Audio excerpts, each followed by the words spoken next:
Hello, you are currently in the Lane County Master Gardener Seminar on shrub pruning, and it will start in 5 minutes. In the meantime, to get you thinking about this evening's topic, please type in the chat box your biggest pruning concern.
We will be starting our program shortly.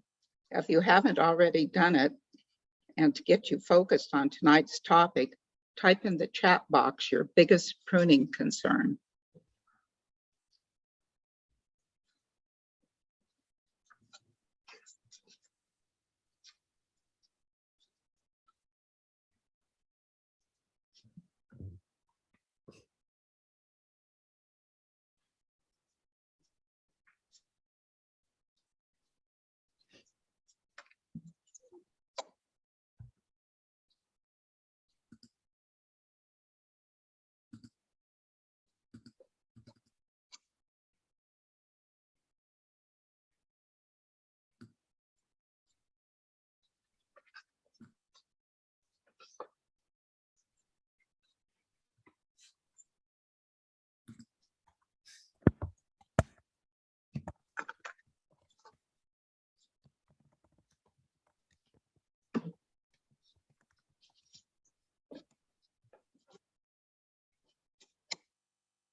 Well, it looks like it's about 6:30 and we are going to get started. My name is Carol Solomon Godswick and I'm a member of the Lane County Master Gardeners Association. And I'd like to welcome you to our monthly seminar series, which are held on the third Tuesday of each month at 6:30 p.m. Tonight's topic is shrub pruning made easy. Our next seminar will be March 15th, where we will learn about soil labs and how their services can help us solve gardening problems. Lane County Master Gardeners are dedicated to helping you. We answer your gardening questions at the plant clinic and offer classes to expand your gardening skills on topics such as pruning, composting, and sustainable landscaping. Currently, registration for pruning classes is open. The registration link The OSU Lane County Extension phone number and website are listed in the chat box for your convenience in connecting with us. All the seminars are recorded and posted on our YouTube channel as well. Questions will be answered at the end of the talk. Write your questions in the Q&A box at any time during the talk. Jan Gano, another Master Gardener, will compile the questions from the Q&A box and share them with the speaker. Also, for tonight's talk, closed captioning is available. It can be turned on or off with the CC button at the bottom of your screen. Tonight's speaker is Neil Bell. He will tell you how to make shrub pruning easy, salvage our overgrown shrubs, and start out right with new plants. Neil is a retired community horticulturist for the OSU Extension in Marion and Polk counties, where he oversaw the Master Gardener program for 21 years, from 2000 to 2021. His work included teaching pruning of ornamental plants to Master Gardener classes throughout the state each winter. He and his wife live on 5 acres west of Monmouth, where he has had plenty of time and opportunity to figure out the hard way how to prune the wide array of the wide array of shrubbery in their garden. Now, here's Neil to tell you how he's learned to prune 5 acres of shrubbery efficiently, effectively, and easily. Thank you, Carol. I have to be honest, though, we only have about 1 acre of garden. The other 4 acres are feral bush in Polk County, but 1 acre is plenty of space for plenty of different shrubs. So I did just quickly check the chat before I started, and I saw some questions in there about specific plant types, like rock roses and rosemary and lavender, and I'll do my best when we get to those to comment on how those can be pruned, especially when they get older, or as they're pruned after you plant them. This is going to focus on shrubs, though. I saw some questions about clematis, I assume vining clematis, and also apple trees and so forth. And what we just don't have enough time to cover vines as a growth type, and apple trees, of course, or other fruit trees is just a different type of approach because your goals are fundamentally different than they are with shrubs. So this will focus on different types of shrubs. So the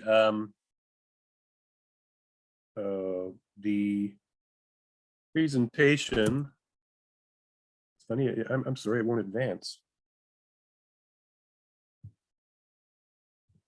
Oh, there we go. Okay.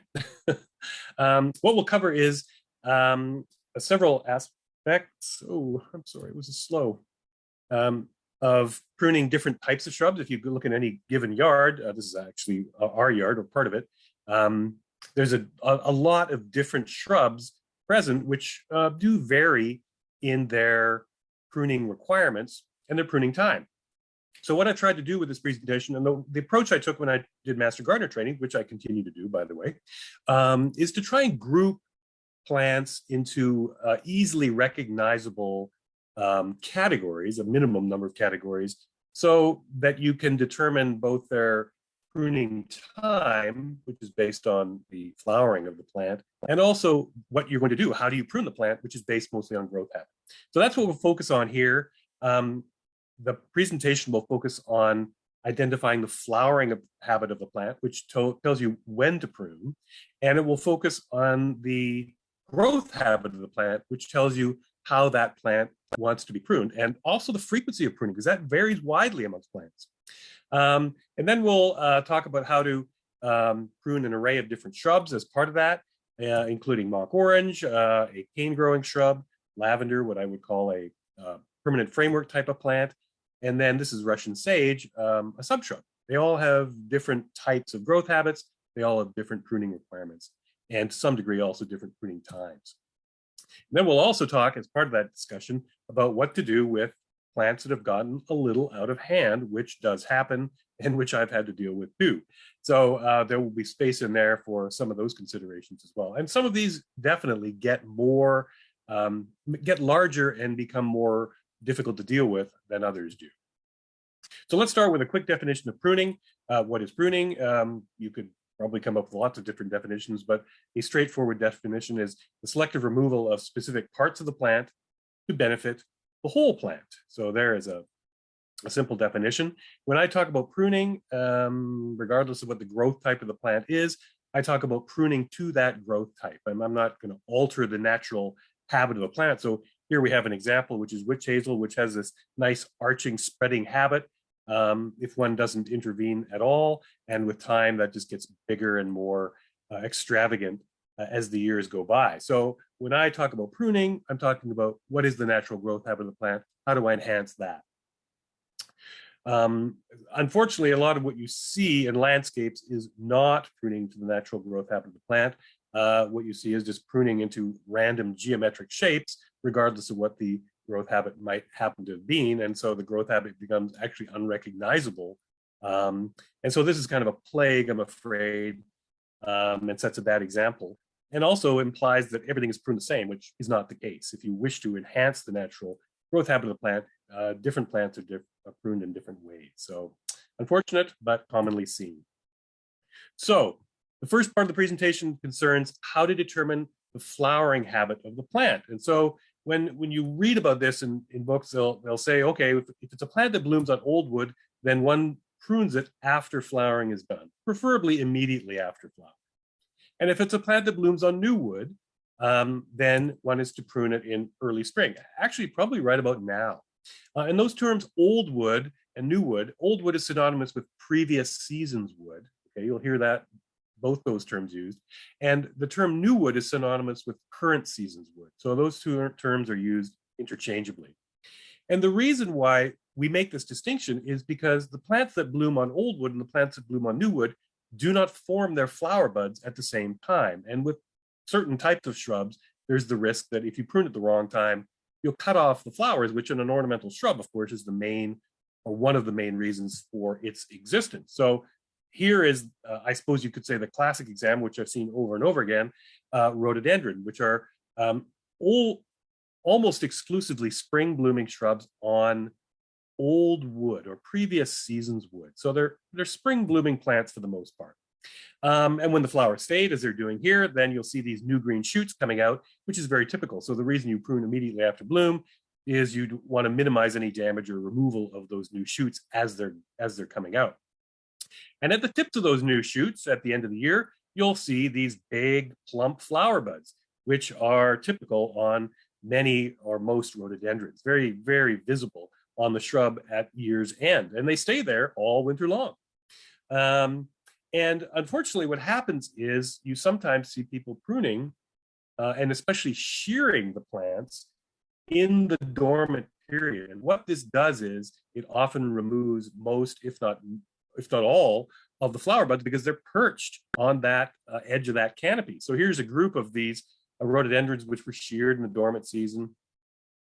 And if you look closely at them, then what's missing is many of the flower buds, which were cut off. And so you just diminish the flowering show for that year. And then you'll end up with a plant that looks kind of like, these are different shrubs, but the same thing happened. Somebody went in there and sheared these during the dormant season, cutting off all the flowers. So the flowers are gone, but you get lots of vegetative growth. And often the question is asked, well, if you didn't do this again next winter, would the plant flower? And of course, the answer is yes. What these shoots will do is grow, produce flowers at the shoot tips, and assuming you don't prune it the same way, then it will bloom. But for this year, by shearing it in the dormant period, when those flowers were dormant, the flowers have been cut off. So that's the risk. The real risk of pruning at the wrong time is pruning off flower buds on plants that bloom on old wood.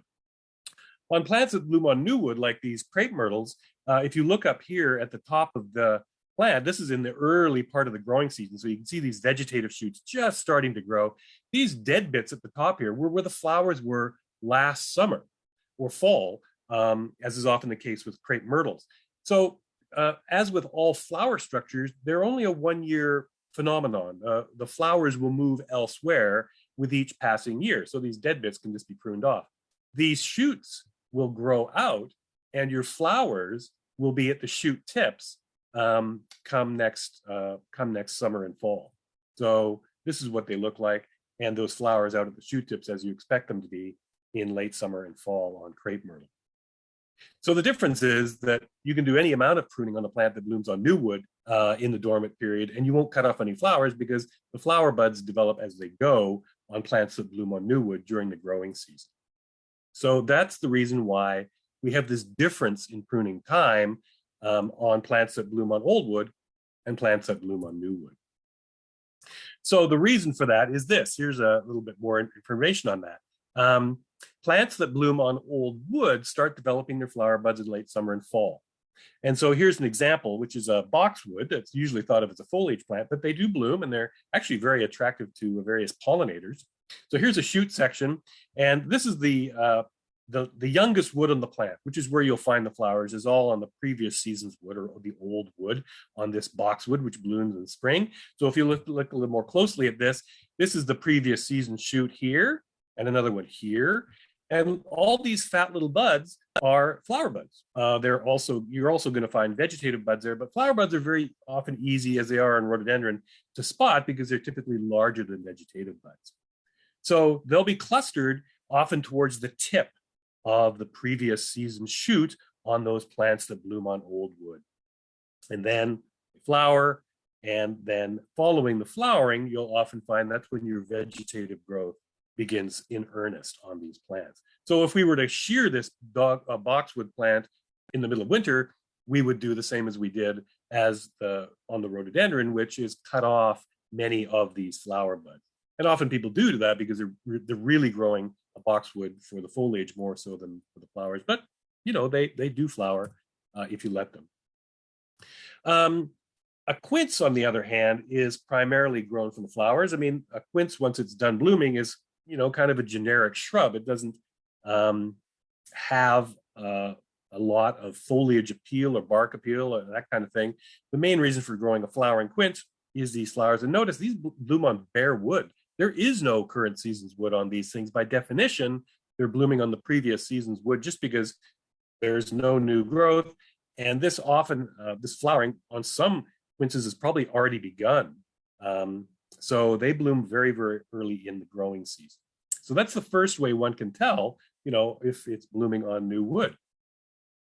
Plants that bloom on current season's wood, though, develop their flower buds as they grow. So at this time of the year on this bluebeard, you won't find any flower buds. What you'll find is vegetative buds. So as the plant begins to grow and it warms up, it will grow vegetatively for a period of time. And then when the day length and the temperatures reach the threshold for that particular plant, then they begin to produce flower buds. So by late July, early August, then these bluebeards are often in bloom. So since that process of growing and producing flower buds takes time, the plants that bloom on new wood often bloom later than the plants that bloom on old wood. So typically they will bloom later in the growing season, like this one does. So another example, a climbing rose. All your hybrid tea roses, your grandiflora floribunda, have been bred for blooming on new wood. That's what people want. They want plants that bloom later for a long period of time. Climbing roses, for the most part, newer roses or modern climbers are that way anyway. So oftentimes you'll find them pruned like this in the dormant period, as you'd expect on a plant with blooms on new wood, and then later in the growing season producing the flowers. So by pruning these in the dormant period or in the early spring, you don't cut off any flower buds, you only cut off vegetative buds. So the first way to tell if something blooms on old wood is, when does it bloom? If it blooms early in the growing season, I'll give a little bit more specific definition in a moment, but then it's probably blooming on old wood and should be pruned after bloom. If it's blooming in mid to late summer, then it's likely blooming on new wood and can be pruned, we usually say around the middle to late February. Another way you can tell if it's blooming on old wood or new wood is the length of the bloom period. So spring blooming shrubs, since all of the flower buds are pre-formed, you might say, during the previous fall and winter, they all tend to open at the same time. So on a rhododendron, what you get is this spectacular bloom where all the flower buds open at one time over a period of a couple of weeks. And so that's very typical of plants that bloom on old wood. On the other hand, if it's a plant that blooms on new wood, often when it starts to bloom, as long as the growing conditions are such that it continue to produce new growth, it can also continue to produce flowers. So the bloom time on these plants that bloom on new wood, it can often be weeks or months. And so an example of that is this hardy fuchsia, which I've taken pictures of in August and taken pictures of in October, and one can't really tell the difference between the pictures because there's the same amount of bloom at both these times of the year. So the length of the bloom period is another way that one can tell if it's blooming on old wood or new wood. And the last characteristic we'll talk about is how the flowers are born on the plant. Often plants that bloom on old wood or previous season's wood bear their flowers in an axillary location. So these are referred to as the axils or where the buds are located along the stem. And so you'll notice these flowers are dangling along this length of wood here, which is the previous season's wood. So the flower buds are often clustered towards the tips of the previous season's wood. But in this case, there's a number of them all up and down the previous season's wood. So this is a very floriferous shrub. And this here is your current season shoot. So the picture was taken, I believe, in late April or May. So here's the plant blooming on old wood down here, and it's already producing its current season shoot. And it's over here that the flowers will be located next spring. So that's how it works. But the flowers are dangling from where the buds are located or in an axillary location. Plants that bloom on new wood, on the other hand, bear their flowers in a terminal location. So what will happen is, and here's a typical plant that blooms on new wood, a PG hydrangea, Hydrangea paniculata. It begins growing in the spring just vegetatively, so it grows for a period of time, and then again, when that threshold is reached of day length and temperature, the flowers are produced at the tips of the shoots, and that brings the growth of that shoot often to an end. Or in some cases, what will happen is below this point, it will then branch and produce more flowers, and will continue to do so on some of these plants until frost stops the plant from growing, and that brings the whole show to an end. But the location of the flowers is often a good indication of how the plant produces its flowers as well. And this is a characteristic if you don't prune the plant, which can be observed in the winter. So even in winter, you can tell, oh, the flowers are still there. They're faded, of course, but they're at the shoot tips. This plant probably blooms on current season's wood. So to summarize, if it's a plant that blooms in the period of, say, May through October, and it's got a long bloom time, and the flowers are in a terminal location like this butterfly bush, then it's likely to be a plant that blooms on new or current season wood. If, on the other hand, it's a plant that blooms from, say, November to May, and we have plants which do bloom in the dead of winter like this, and the bloom time is relatively short in many cases, and the flowers are born in an axillary location, then it's likely to be a plant that blooms on previous seasons or old wood. So there's your sort of primer on how to determine when to prune the plant based on the flowering habit of the plant. How to prune is going to depend on growth habit. So for that characteristic, what I've done is sort of group woody shrubs into one of three categories based on their pruning requirement. The first of these are what I call cane growers, represented by this mock orange, which have usually a pretty distinctive sort of appearance, which is a narrow crown and a habit of becoming rather vase-shaped as these canes that they produce arch outwards with the weight of the flowers and so forth.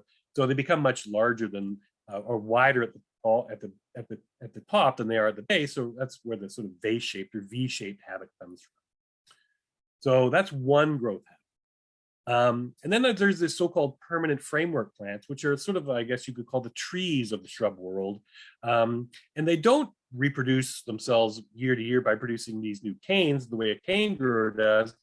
Instead, they grow the way a tree grows, which is becoming rather larger with each growing season over the whole perimeter of the canopy. So these just start out as smallish ball-shaped shrubs and become much larger balls in some cases as time goes on. So that's one way to think of how these grow. And so their pruning is quite distinctive from that of the cane growers. And the last group is what I call sub-shrubs, which are not necessarily small, they can be quite large. But what the characteristic they share is they all bloom on current seasons or new wood. So that influences not only when they're pruned, but also gives you some flexibility in controlling the size of the shrub as well, as we'll see when we talk about how these are pruned. They often tolerate a lot of hard pruning from year to year, enabling you to grow what would otherwise become a fairly large plant in a restricted area or even in a pot. So an example of that is this Russian sage here. So those are the three categories of shrubs. Let's look at how they grow, and then what we'll talk about is how they're pruned based on that growth. Cane growers are pretty easy to identify. This is a hydrangea macrophylla, a lace cap or mop head hydrangea. And if you look at the base of these in early spring, you'll see these brown woody canes, which are from the previous season or maybe from several seasons back. And then you'll also notice these green shoots coming up. And these are the new canes, which typically will flower the following year. So this is typical of all cane growers. They produce these canes each spring from either the crown or along the sides of existing canes. So when you look at the canopy in the dormant period, you'll notice that there's canes of different size, of different color. And so that is an indication that there's a group of canes of different age. Younger canes are often quite colorful, as they are on this Deutzia, and much narrower or thinner than the older canes, which as they grow continue to get thicker from year to year. So the canopies become this melange of canes of different ages, which have accumulated over multiple growing seasons.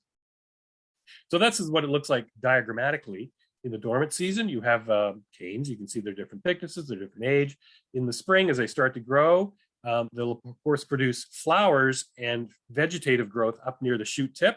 Notice that's where most of the growth is concentrated, at the tip of the cane.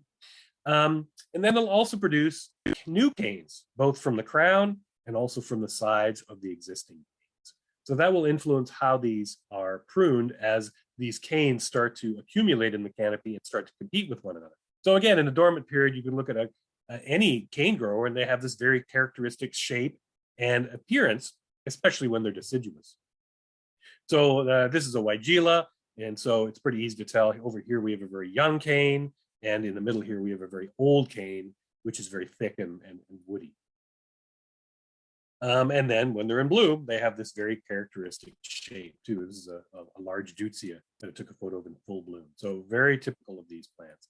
So there's a lot of different cane growers, okay? A Deutzia, Forsythia, the mophead and lace cap hydrangeas, beauty bush, mock orange, a 9-bark, currants and gooseberries, whether they're fruiting or ornamental, elderberry, the bridal wreath type spireas, okay, like the one in the picture here, shrub type roses, viburnum, Weigela, and so forth. So those are all cane growers, and we'll talk about their pruning requirements shortly.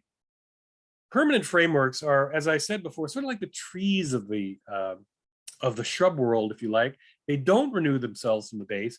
Oftentimes they're evergreen shrubs, and again, oftentimes they assume this very regular shape and grow larger over the entire breadth of their canopies from one year to the next.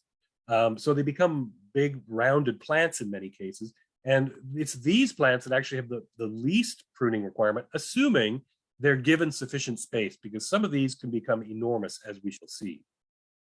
Here's an example, a rhododendron. This is not by any means unusual, but for this plant to be displayed properly and to best effect, naturally it needs to be given a lot of space. And that's often where the problem arises with these plants, is they're just planted where there isn't sufficient space for them to grow to their mature size.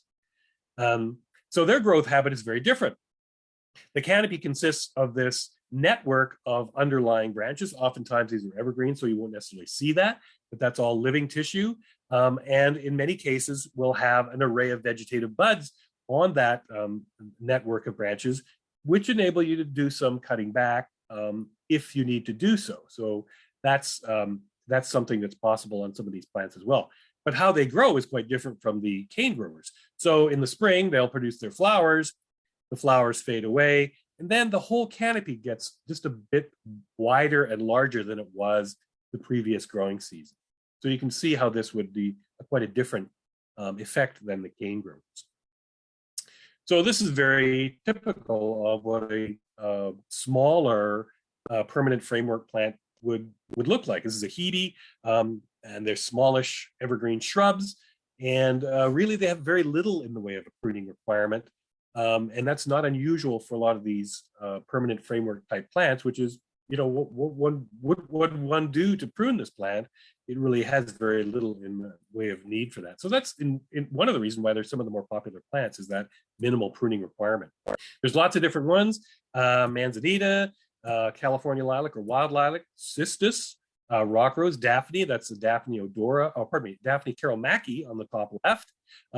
Witch hazels, hebe, hibiscus or the rose of Sharon, hollies, lavender on the bottom left there. Pieris or Andromeda, rhododendrons, probably the most commonly grown one. Rosemary, actually that should say Salvia rosmarinus. Its name has changed, and so on. So here's another example. This is a manzanita, which a very large manzanita, tree-like manzanita. As you can see, there's no growth at the base here of this plant.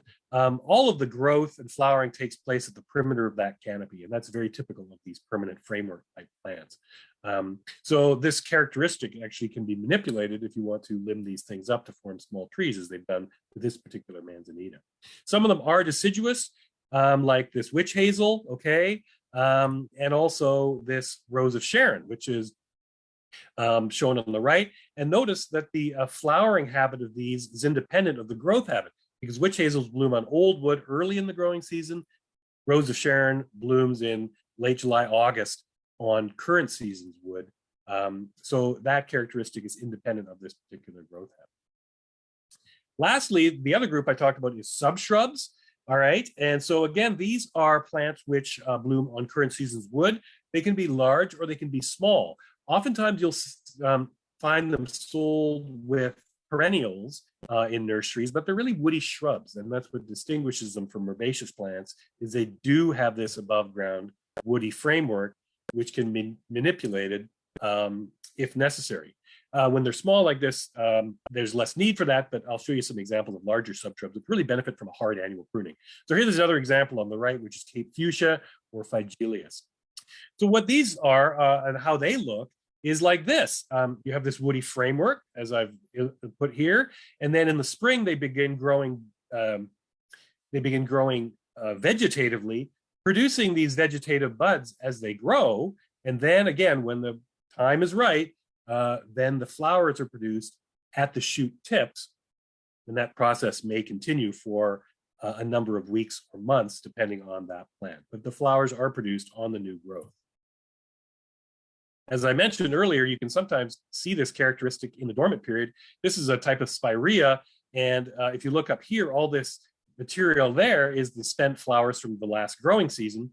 And what we have here, it's just beginning to grow. And notice the vegetative shoots are coming from below where all that old flower material is located. So all that old flower stuff could be cut off. You could make a cut right there to cut off those old flowers, and this sort of make a cut across the top here, removing all the old flowers, but leaving the vegetative shoots below to grow and then produce the flowers for this season. So again, these vary in size all over the board.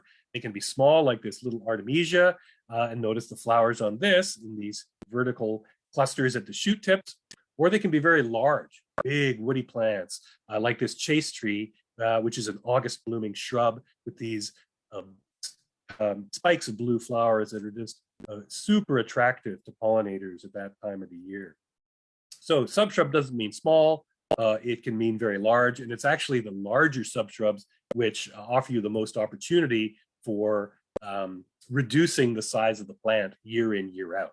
So examples of these subshrubs include Artemisia, Caryopteris or bluebeard, California fuchsia, Fuchsia magellanica, the hardy fuchsia, and actually all fuchsias, windflower, Heptacodium or seven suns plant, Hydrangea paniculata. So notice this is not the same as a moth or lacecap hydrangea. It's a different growth habit.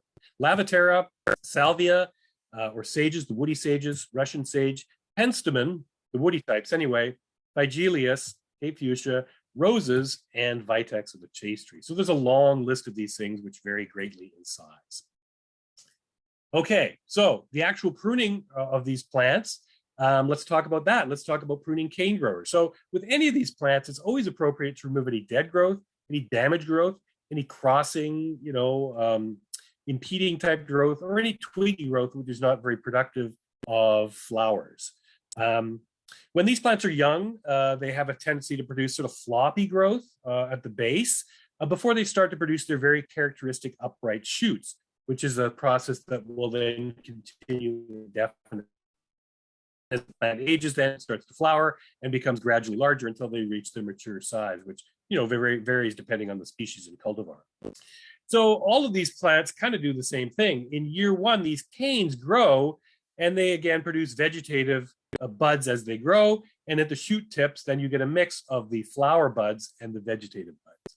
In year two, then they'll produce their flowers, and then they also produce vegetative shoots. And again, that growth is concentrated near the shoot tip in each case. The following year, then this flowering and shoot growth moves to the tips of the previous season's shoots. So you can see that as time goes on and this process continues on each and every one of these canes, that the crown and the canopy of the plant will get very, very congested. And so what we do with these plants is we thin. We go down to the base and we remove individual canes after the plant reaches about 4 to 5 years of age, or when you start to notice the canopy and especially the crown of the plant getting a little bit crowded. So here's an example. That's Deutzia. Notice the floppy growths from early on, and then these upright growths, which the plant has begun to produce as it ages and becomes more mature. So this is before pruning. This is after.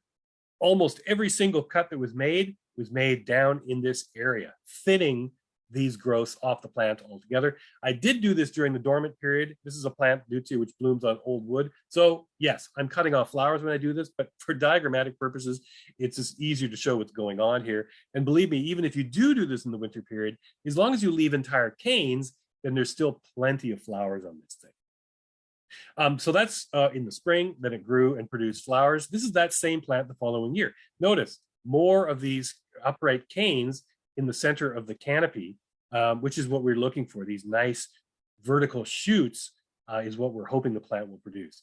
So again, that's before pruning. I go in the bottom here with my pruning snippers and prune out these canes that are getting too old and any unproductive growths. And then that's the finished product. So again, the plant ends up being no shorter. It's not really any narrower, but it is, it's more open. It's got more space within the canopy for growth. And so this is what is sometimes removed from a plant which is getting mature. Here again, a few years later, before and after. So it's just like that year in, year out. An annual pruning is good, certainly a biannual pruning. Now, if you don't do anything on these, then they become a hopelessly congested mess. And so it's not unusual to see this. This is another Deutzia which has not seen this annual thinning. So this is salvageable. With any shrub, as long as you've got vigor, then you have the possibility of doing a hard pruning or a lot of pruning in order to reconstitute the canopy.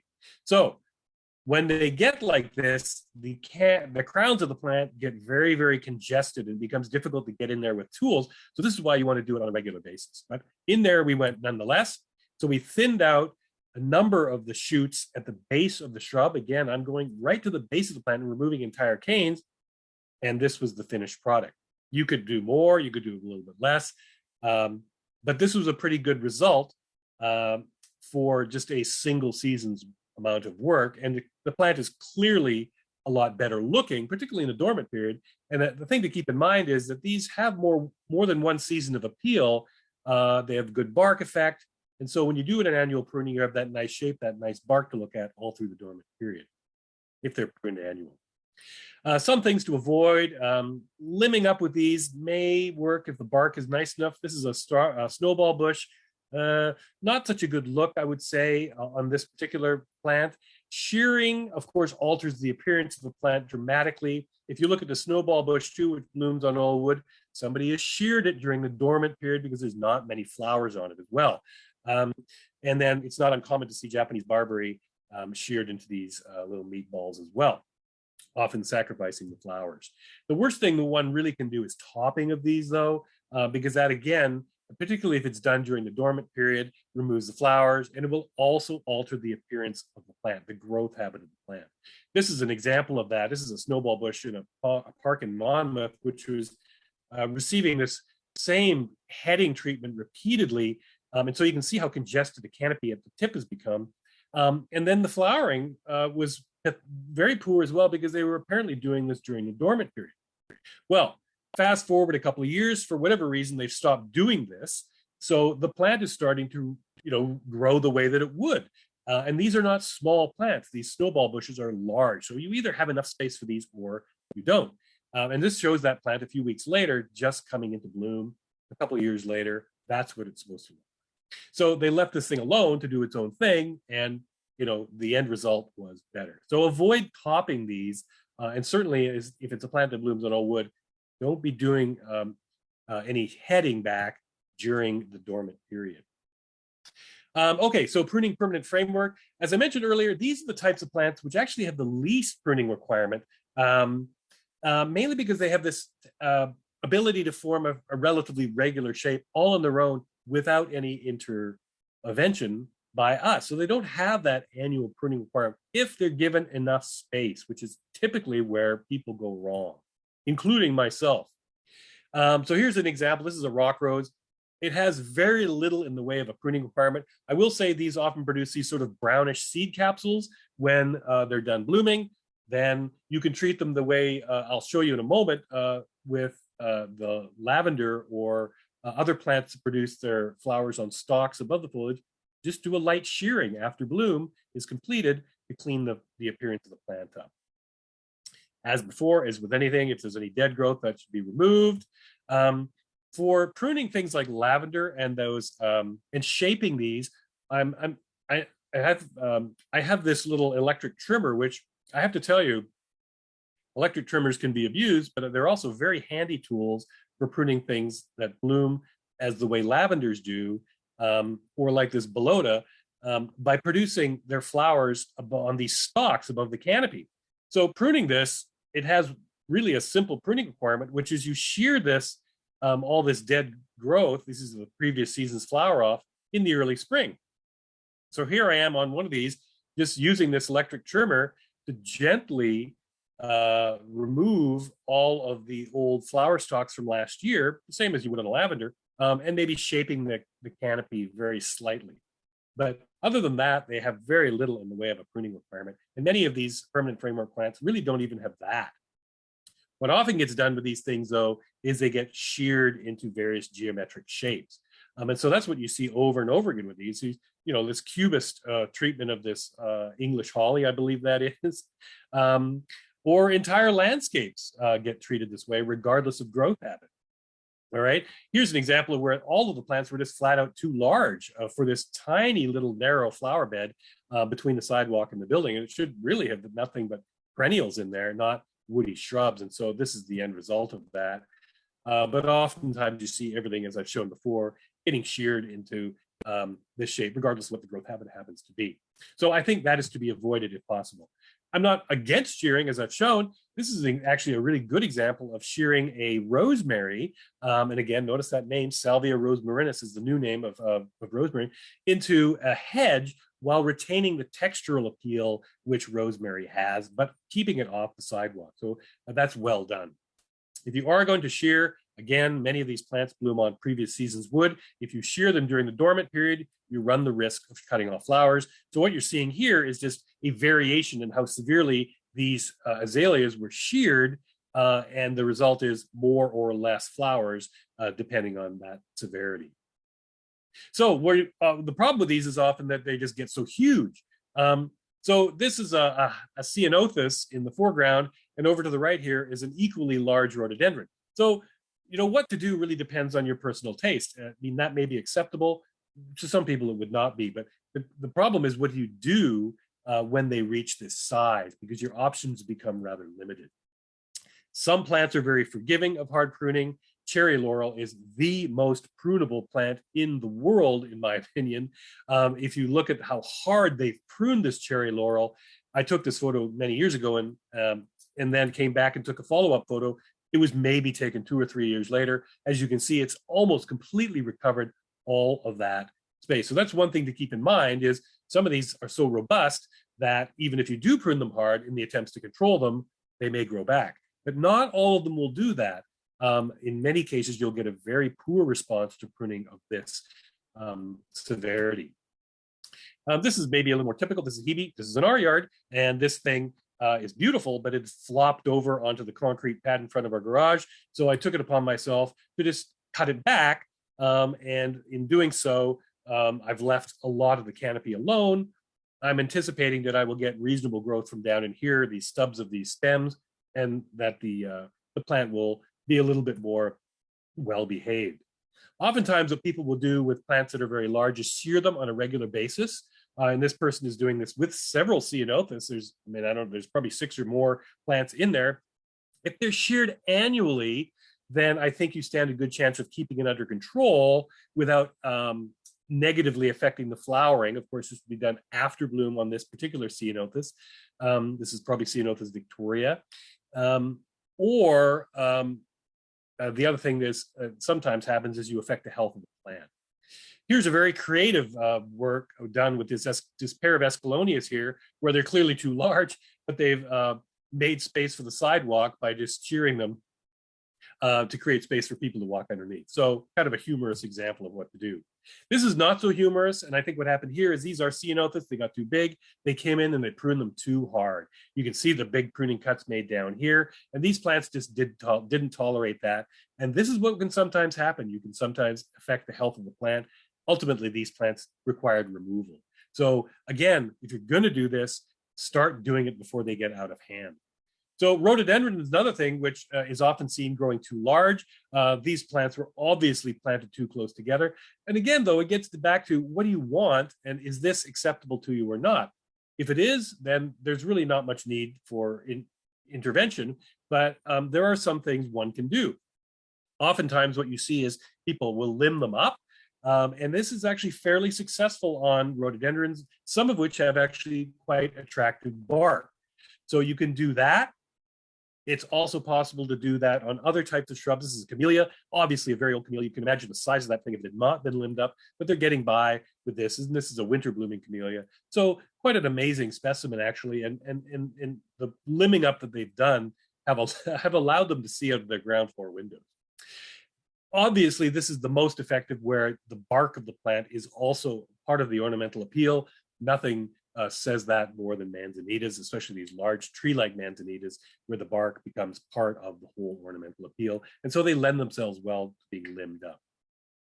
Other plants, not so much. This, I would say, was not such a good effort. It really should, if the plants are too large in this case, they probably should be removed and replaced with something a bit smaller. And then there's cutting back. And as I mentioned, this will vary. Your success will vary with this.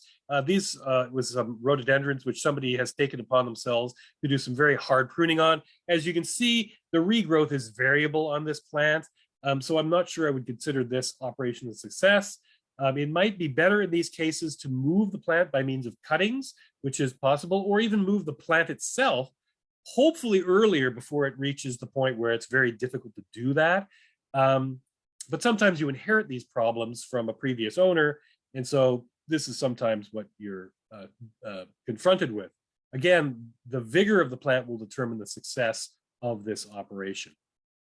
Here's another example of the same thing. 3 plants in this corner. All 3 were cut back hard. 2 of them were producing reasonable growth. The third, not so much. So again, it might be better to move the plants by cuttings or just relocate them altogether. Rhododendrons have fibrous root systems, so lend themselves well to that type of activity. All right, lastly, I'll talk about sub-shrubs. I've got a few minutes to do that. Some of these are somewhat tender. This is an example of that. This is a salvia I grew in a box on the patio in our house because it wasn't hardy enough to grow in the garden. And what I would do with this plant is, it, again, like other sub-shrubs, blooms on current season's wood. So it provides you with some flexibility in terms of controlling the size of the plant. And early spring is the time to do this pruning because of that characteristic blooming on new wood. What would I do with this thing? I would cut it, each stem, where those red marks are, removing all of this growth, and in doing so, suppress the increase in size of the plant substantially from one season to the next. These are the plants that offer you an opportunity to grow an otherwise large plant in a small space, which the other two growth characteristics really don't, because you don't have that same level of flexibility. So let's have a look at how one might do that. You've already seen this. So this is a plant which blooms on new wood. Here's our previous season's wood. Here's our current season's wood with the flowers at the shoot tips and all of these vegetative buds in between.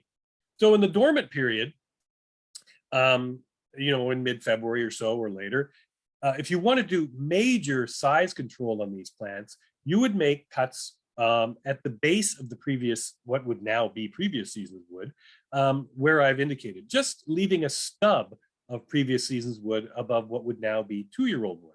So that's what it would look like. This is previous season's wood now. This is 2-year-old wood.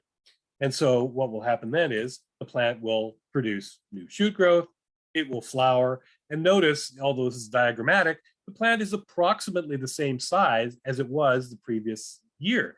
So as you can see, this type of growth habit offers the opportunity to do substantial size control on these types of plants. There are lots of different examples, varying greatly in size. This is a California fuchsia on the top left, a suckering little late summer and fall blooming shrub, produces these very characteristic reddish, in some cases pink or white flowers. And then beard tongue, Penstemon pinifolius, down here, again, very small plants, which can be sheared using head shears or the electric trimmer that I showed you earlier on. This is what it might look like. This is the plant in bloom in August. This is the plant the following winter, and they're not much to look at during the dormant period, but it's also a collection of twiggy stems.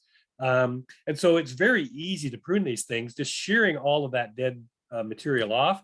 And underneath, what you'll find is all of these growth buds. So again, the California fuchsia is a sort of a suckering little shrub, but again, it's a woody plant. All of that green growth will produce growth. So the following spring, you have lots of shoot growth and then flowers that summer and fall. Easy to do on these types of plants. Larger sub-shrubs like spirea, it's really just a variation on the theme. Again, you can do this size control to any extent that you want, or not do it at all if you're satisfied with the way that it looks. I believe this plant here was not sheared, if you like, during the previous dormant season because of the sort of heterogeneous way it's holding its flowers. Whereas this one probably was sheared into a little bit more regular shape, and so the flowering has taken place in a little bit more flatter and more regular plane. These plants here, I believe, received that treatment I just described, which is they're sheared a little bit. If you look at the tips of the shoots here, you can see the cuts that were made, just sort of to shape the canopy a little bit to get that little bit more regular flower show. Larger sub-shrubs, though, are the ones that offer you the biggest advantage with this technique of cutting back hard. This is tree mallow, and it's called tree mallow for a reason because they get quite big if left unpruned. But they are oh so prunable. And when you look at one of these things in the dormant period, this is what it'll look like. And if we start at the tip of this shoot here, at the youngest part of the shoot in the dormant period, and follow it down, at some point we'll get to a point where the color of the wood and the thickness of the wood changes dramatically. And that's where that shoot began growing last year. And so most of what we're looking at here, if we look at this plant in the spring, most of this is previous season's growth.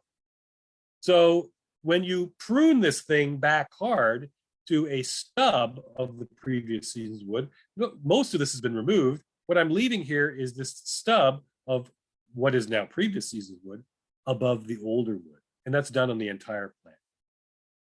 So this is what is removed. Almost all of this is previous season's wood. This little stub then starts to produce shoots. And this is the plant a few weeks later.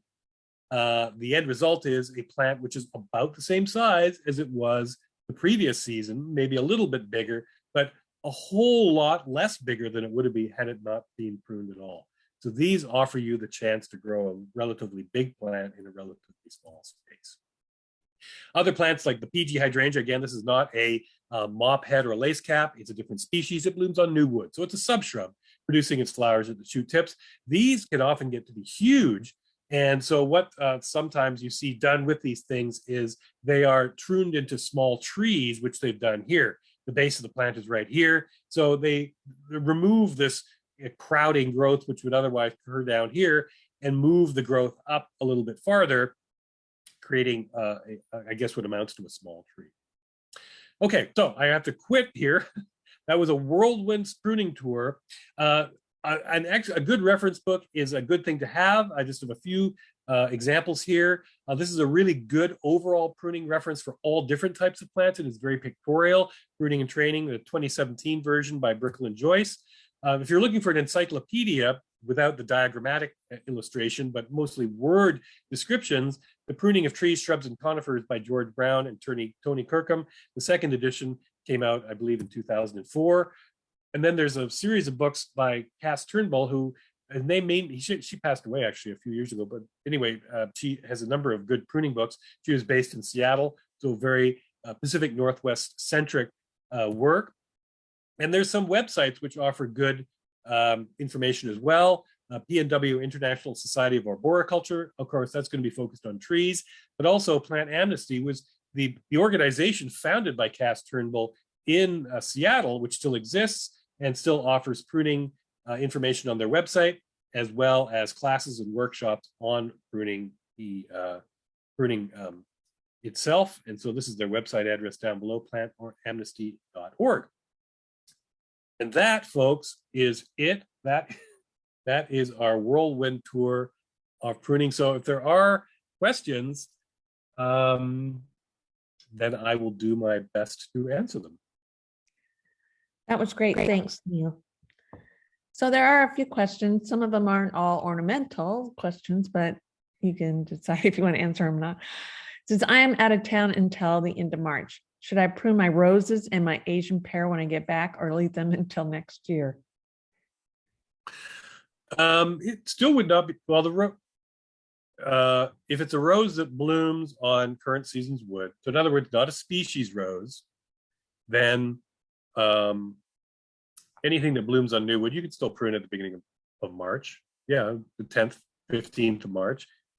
With fruit trees, I usually prune those. Again, most of the fruit trees will bloom on previous season's wood, but they're still pruned in the dormant period.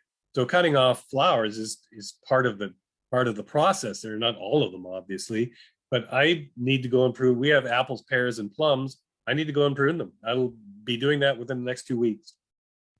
Great, thank you. Can I take my roses down to the last bud on most of the canes? Okay, so again, I'm assuming these are, well, hybrid tea roses and shrub roses are not pruned the same way. So if you're talking about hybrid tea roses, then the amount of pruning they receive is going to be a function of how vigorous the plants are. What I would describe hybrid tea, grandiflora, floribunda roses as sub-shrubs, and so I would prune them accordingly. Oftentimes they're not pruned quite as hard as I described for the Lavatera. The canes from the previous season are left a little longer than that, 6 or 7 nodes maybe, and so the overall shrub will be cut back to a height of maybe 18 inches to 2 feet or so. And then you're also thinning the oldest cane, or least productive cane, I guess you could say, on those hybrid tea roses as well. Shrub roses are different. You do a lot of thinning of twiggy growths and crossing growths, and those are pruned more, I would say, along the lines of a cane growing plant. But again, you need to consider whether they bloom on current season's wood or previous season's wood, because old shrub roses often bloom on previous season's wood. So take both into consideration, and also consider the type of rose that you have, because we could do 3 hours on pruning roses just because there's so many different growth types and flowering habits, and they're all intermingled. So I hope that made some sense to you, but it's difficult to summarize such a broad group of plants in a short period of time. We could do a whole program on rose pruning to do that group justice. Thanks. Should an intermediate gardener prune Japanese maples or leave it to the professionals? Yeah, I'm kind of a fan of leaving them to themselves. Again, I've seen old Japanese maples, in Portland, older parts of Portland, that clearly had been left to their own devices and were, especially in the dormant period where you see that branching because they're deciduous, they're just exquisite. And my own attempts at pruning maples, partly because they're opposite budded, which for whatever reason just makes them kind of more problematic to prune for me anyway. I haven't been very satisfied with the results. And so when I've seen Japanese maples being pruned, I often, I'm not sure I like what I see in terms of the result. If they're given sufficient space, you could say a tree is a permanent framework type of growth habit. They need that space. If they start to get crowded or crowd each other, then the fun begins. If they're left to their own devices, they often produce a better result. I don't know what the reason you're thinking of pruning it is, but I often feel like that particular group of plants benefits. Less is more. Okay, thanks. I have several older leggy rhodies, non-native, with leaves on the ends of the branches. Are they salvageable? How can I prune them to get them to be more bushy? Okay, so if we had a longer program, I would have pointed out, that we would talk about renovation, which is a technique one can employ, meaning cutting the thing back down to the ground. You saw a couple of examples of that on some of these old rhododendrons in the presentation. A plant that lacks vigor is not a good candidate for a hard pruning because they need vigor. Vigor is your best friend when it comes to pruning, because it means that when you make a cut, you'll get a vigorous response or some response. If the plant is not growing well, that implies there's some underlying, cultural problem, whether it's the drainage not good enough, the pH of the soil is poor, it's in too much shade, it's being crowded by nearby plants, or competing with large trees or something like that. When I hear lack of vigor, then that to me is not a good candidate for pruning to improve matters. I'd say if you're going to employ pruning on, if I had understood the question correctly, it's got leaves at the shoot tips, but not lower down. And on a rhododendron, that would imply drought stress in the past and nitrogen deficiency, possibly also pH issues. I mean, I can't really say, but when I hear that, I would be inclined to try and correct whatever those conditions were before I started pruning the plant very hard. So that's a strategy you might want to consider before getting to pruning to try and solve the problem. Vigor is good. You want that vigor when you're pruning. Lack of vigor, you can't compensate for that by hard pruning. Great. How would you characterize the growth habit of Abelia? She thinks it's a cane grower, but wants to know for sure. Yeah, so it's an evergreen. They are kind of a cane grower, but honestly, the way I've seen them treated, I would really consider them more of a, and of course they bloom on current season's wood, right? Because they bloom late. I do have an Abelia. It's young. I'm going to treat it more as a permanent framework type of plant, partly because of that evergreen characteristic, and also because the canopies or the crown of the plants become very tight. The canes are very closely spaced, so treating them like a cane grower might become problematic.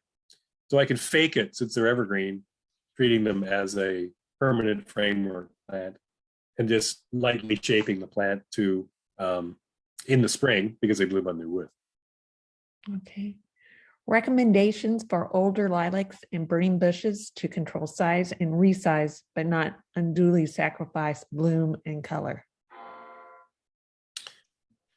So there's another one which is a little bit problematic because there's many different types of lilac, species of lilac. I assume you're talking about the common lilac, Syringa vulgaris. Some of those sucker. One of the first things you can do is remove excess suckers from the plant. If it's not suckering, it's still growing vigorously, then it's blooming on old wood, if it's Syringa vulgaris. And so, sometimes in order to give any reasonable advice, you need to sort of see what's going on. I would consider common lilac to be a permanent framework plant. So assuming again, if it's given enough space, most of which is vertical space in its case, then it shouldn't really have too much of a pruning requirement. But again, they sometimes, especially the older ones, can tend to sucker. Any excess suckers can be removed. Other than that, if it's got sufficient vertical space, it probably doesn't need much pruning. Again, that's part of the beauty of permanent framework is you don't have this annual pruning requirement. Is it possible to say very woody lavender with lots of blooms? So lavender, as they age, tend to sort of, I guess I could say it tends to break apart. And so that's either acceptable or not. We have some which are quite old. And so the canopy develops these voids, I guess you could say. So you have clusters of shoots over here and clusters of shoots over here and clusters of shoots over here. They're sort of gnarly once they get older. But if it's still flowering well, I would be inclined to just keep it. That's what I do. I mean, eventually they may get to the point where aesthetically, particularly in the dormant period, they're not so nice to look at because the flowers will hide a variety of sins like that when they're in bloom. So again, they get treated like that below did, which is just sheared lightly over top. I don't think they're a plant that's going to respond well to a hard pruning. Instead, what I would do is rejuvenate the plant by taking cuttings of the plant in, say, late spring, rooting those and creating a new one, if you like, that way. I've done that many times with with lavenders. They're very easy to root for the most part. And so rather than try and cut it back to give it the vigor, which it probably lacks, I would make a new one by means of cuttings. But as long as the plant is still flowering well, I would not be too concerned about that discontinuous canopy or however you want to describe it. Okay. We're past 7:30. Is it okay if we take a couple more questions before we quit? Oh, it's fine with me. Okay. So we've had a request for you to show the slide with the pruning websites on it again. Yeah. Oh. Okay. And so then, that's PNW ISA. Again, that's going to be mostly trees, plant amnesty. Yeah, I just think they have a lot to offer. So definitely worth a visit. The screenshot that I showed, by the way, was from today. So I took that today. So they were advertising a couple of workshops today, as a matter of fact. So yeah, based in Seattle.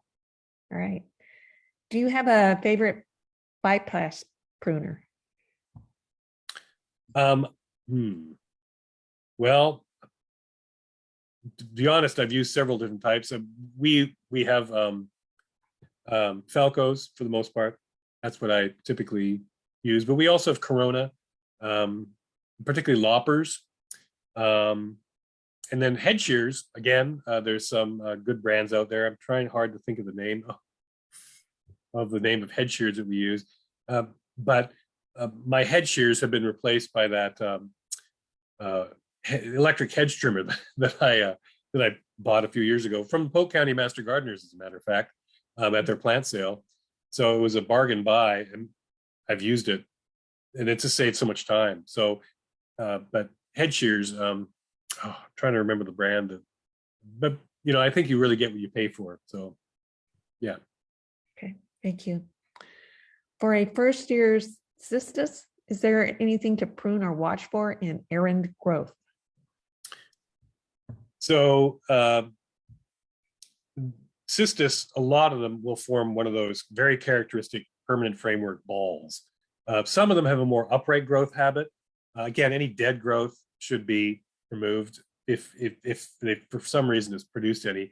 If you got any snow or freezing rain, they're very susceptible to that. And that's often how you get the breakage. Of course, that should be removed. Other than that, they're really self-pruning.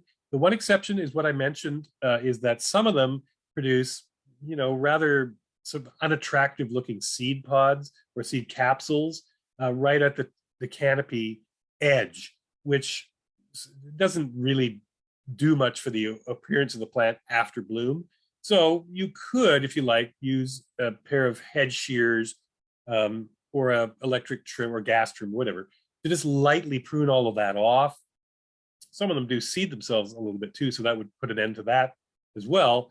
But by doing that immediately after bloom, what you'd end up with a month later is basically all foliage and no objectionable seed clusters. Other than that, not much to do. That's one of the beauties of most rock roses is they form a nice little regular shaped canopy all by themselves. Great. My lavender is large with woody growth that has now fallen over. How do I prune that? Yeah, so again, that kind of gets back to what we were talking about before. With age, the canopies tend to break apart on these plants. I've got two perfect examples in different sides of our yard. I haven't removed the plants yet. They're getting to the point where if the canopy starts to break apart and they start to lose vigor, that's the time to say, okay, now it's time to take some cuttings and make myself a new lavender, whatever it happens to be.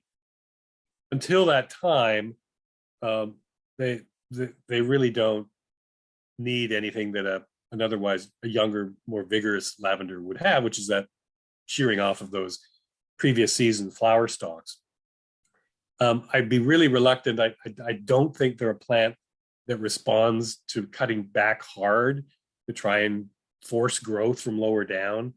And again, I think it's partly because they're relatively short-lived plants and they begin to decline in vigor as they get older. So they reach the point where it's just better to replace the plant than try to force it to become something where it really lacks the vigor to be. And having said that, there may be exceptions to that rule, but I'm making a generalization. Okay. Is germander considered a sub-shrub, and how to prune? It's only 2 years old and taking over my space. Yeah, okay, very good. Yes, at this time of the year, of course, it blooms on new wood. I'm going to call it a sub-shrub with an asterisk. But what I do with that little electric trimmer comes in super handy on that. So it's just, and the other plant group that really this time of the year is similar is Santolina, which is another sort of example of something that this time of the year it's a mix of last year's flower stems and foliage. So trim those. What I do is I just trim all that old flower growth off, because again it occurs at the edge of the canopy, and you'll end up with a nice little ball of foliage for each of your germanders. Same with Santolina.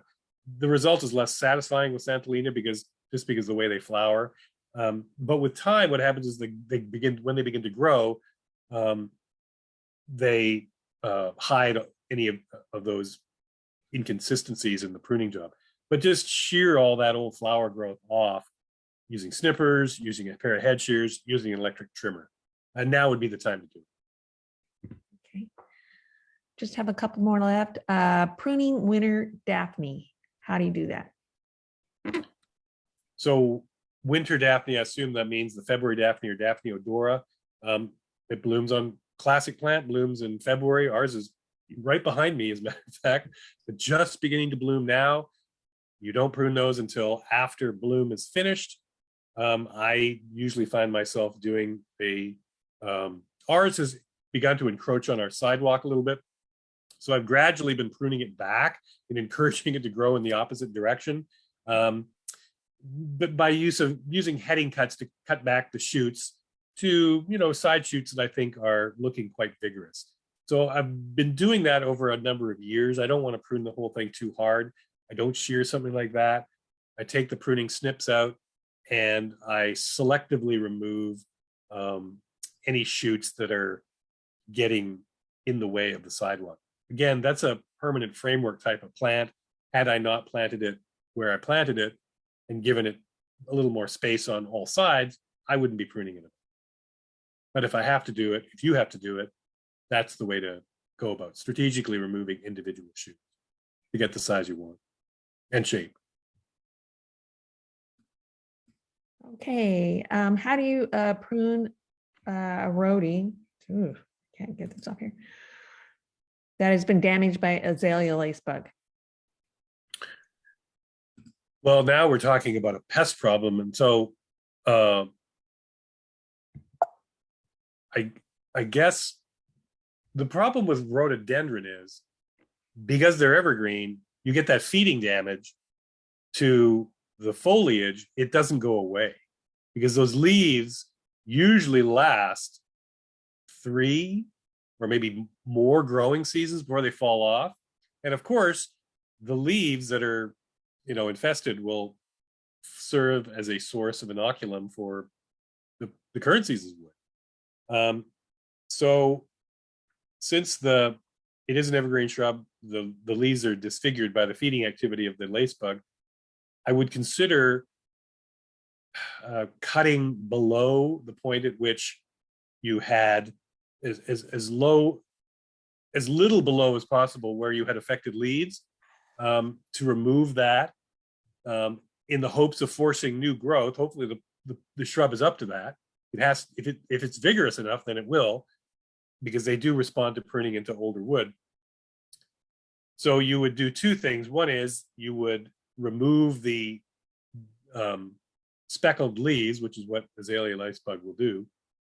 And then what you're going to have to do, though, is control the lace bug in order to prevent that whole process from happening again.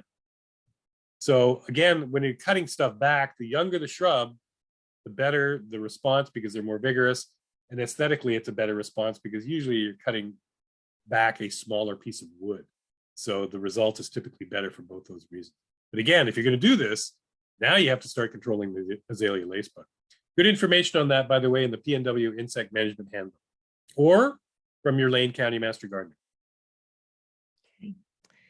Can we see somebody want to see the recommended books again? Oh. Yeah, this is Pruning and Training from DK Publishing. Again, that's everything. That's tree fruit, trees, shrubs, ornamentals, the whole schmeal. This one is, like I said, you can see on the right here, it's an encyclopedia, but usually without much in the way of diagrams. So the pruning of trees, shrubs, and conifers from Timber Press. And lastly, this is one of Cass Turnbull's books. Okay. Should I prune my magnolia? Is it large? It is large and gnarly. That's a hard question to answer. Again, it's a plant that blooms on old wood. I mean, if there are limbs that are too low or limbs that are in a, competing with other plants, those are the type of decisions one would make after bloom was done. Yeah, without more information, I'd be hesitant to give you more.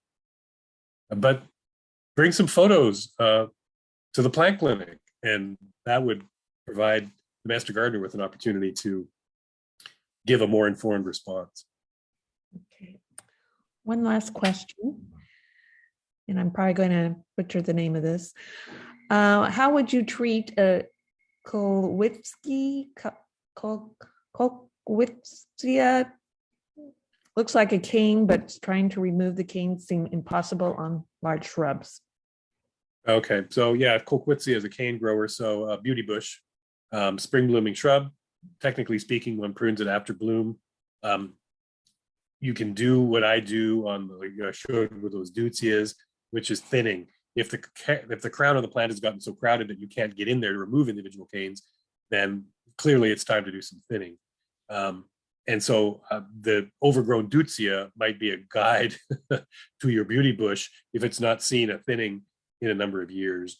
Same thing will apply. Even if you thin out entire canes, the ones that remain will still produce bloom, and you provide that canopy with an opportunity to produce some of those new shoots, which it will tend to not want to do if it's become overgrown. Well, thank you. All right. In the chat. And I'd like to let everybody know that the Lane County Master Gardeners do have pruning demonstrations, and there's 2 this week, one on fruit trees and one on roses. And you can call the Extension Office for more information, the Lane County Extension Office. And a reminder that our next seminar will be March 15th, and it'll be a talk about soil testing methods and report interpretation for gardeners. Thanks again, Neil. That was really great. Thank you. You bet.